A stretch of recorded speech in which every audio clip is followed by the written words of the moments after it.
दिशेनं लोकांना अस्वस्थ करणारा असा दिवस आहे. आणि त्याचं महत्त्वाचं कारण स्वातंत्र्याच्या नंतर अनेक वर्ष वेगवेगळ्या पद्धतीनं देशाची सेवा करण्याच्यासाठी डॉक्टर मनमोहन सिंगांनी योगदान दिलं. आज ते आपल्यामध्ये नाही आहेत आणि त्यामुळे ही अस्वस्थता आहे. मनमोहन सिंग खरं म्हणजे तर त्यांचा फील्ड हा राजकारणी नव्हता. ते एका दृष्टीनं उत्तम अर्थशास्त्रज्ञ होते, विचारवंत होते आणि सतत उद्याचं देशाचं भवितव्य हे घडवण्याच्यासाठी काय करण्याची आवश्यकता आहे याचा विचार करण्याची भूमिका घेत होते. माझा त्यांचा जो परिचय होता तो मुंबईचा होता. मी महाराष्ट्राचा मुख्यमंत्री होतो आणि त्या काळामध्ये रिझर्व्ह बँकेचे ते गव्हर्नर म्हणून मुंबईमध्ये काम करत होते. आणि त्यामुळे साहजिकच कधी ना कधी याच्या निमित्तानं सुसंवाद व्हायचा आणि एक प्रकारचं त्यांच्याबद्दलचं आकर्षण माझ्या मनामध्ये निर्माण झालं. नंतरच्या काळामध्ये चंद्रशेखर देशाचे प्रधानमंत्री झाले आणि चंद्रशेखरांना आर्थिक सल्लागार म्हणून जे काही त्यांचे सहकारी होते त्याच्यामध्ये मनमोहन सिंगांचा सहभाग होता.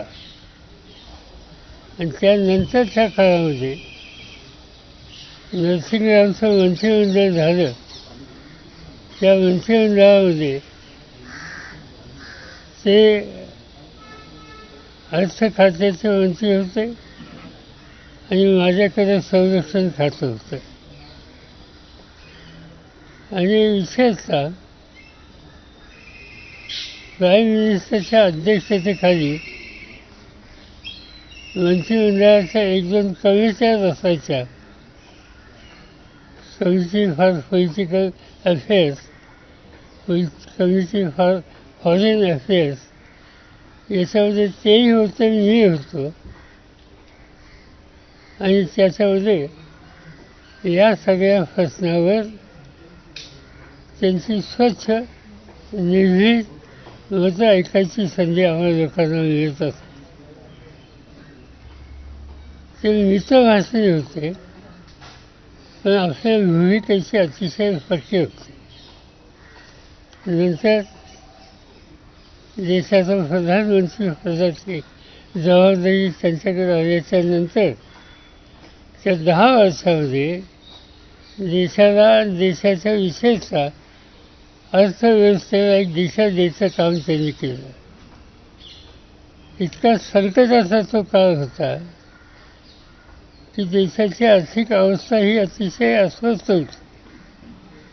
ती सावरायची ही प्रक्रिया नरसिंगांच्या काळामध्ये त्यांनी सुरू केली.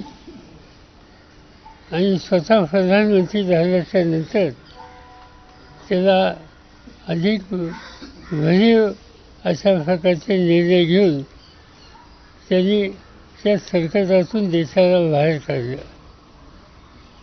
त्यांच्या या 10 वर्षाच्या कालखंडामध्ये अनेक निर्णय असे होते.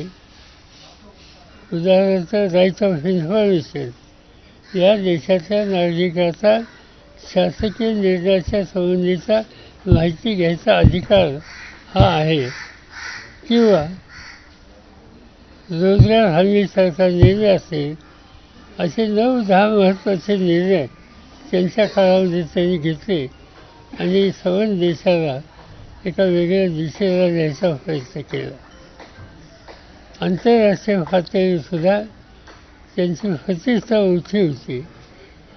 आणि अशा एका कर्तृत्वान स्वच्छ चारित्र्य संपन्न भारतमातेच्या सुपुत्राला आज देश मुकलेला आहे. मी माझ्या वतीनं त्यांचं जुनं सहकारी या नात्यानं माझ्या पक्षाच्या वतीनं त्यांच्या कुटुंबियांना हा दुःखाचा धक्का सहन करण्याची शक्ती परमेश्वर देव अशाच प्रकारची अपेक्षा करतो आणि श्रद्धांजली करतो. आज का दिन देश के लिए एक दुखदायक ऐसा दिन है. कई साल देश की सेवा जिन्होंने सच्चाई से की, ऐसे भारत माता के एक सुपुत्र डॉक्टर मनमोहन सिंह आज हमें रहे नहीं. उनकी पूरी जिंदगी देशवासियों को एक अच्छे डायरेक्शन पर लेने के लिए उन्होंने बिताई.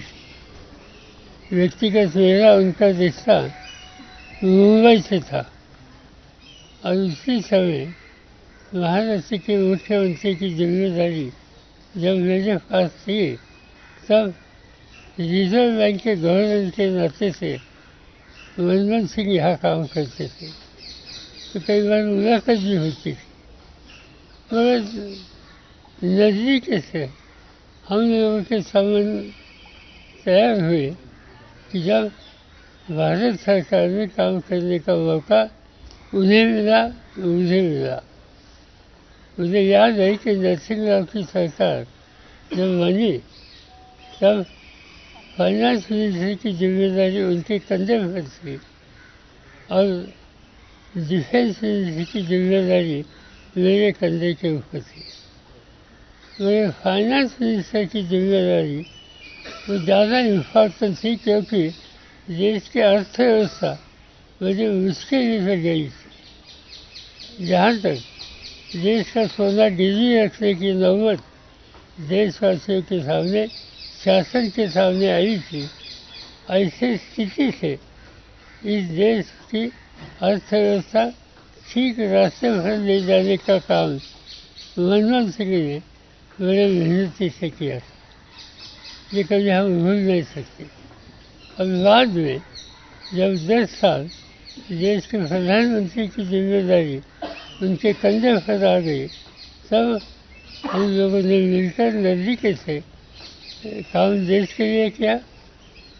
मुझे एक बात हमेशा मेरे याद में रहती है कि जब देश की खेती का कारोबार मेरे कंधे पर था तब जो कोई नीतियाँ हम तैयार करते थे, इन सब नीतियों को पूरी तरह से प्रधानमंत्री कार्यालय से और व्यक्तिगत प्रधानमंत्री की तरफ से मुझे मिलता था. क्योंकि मनमोहन सिंह एक कोई काम अच्छी तरह से करते हैं इसका विश्वास उनको जो मिलता था वो पूरी ताकत से अपने साथी को.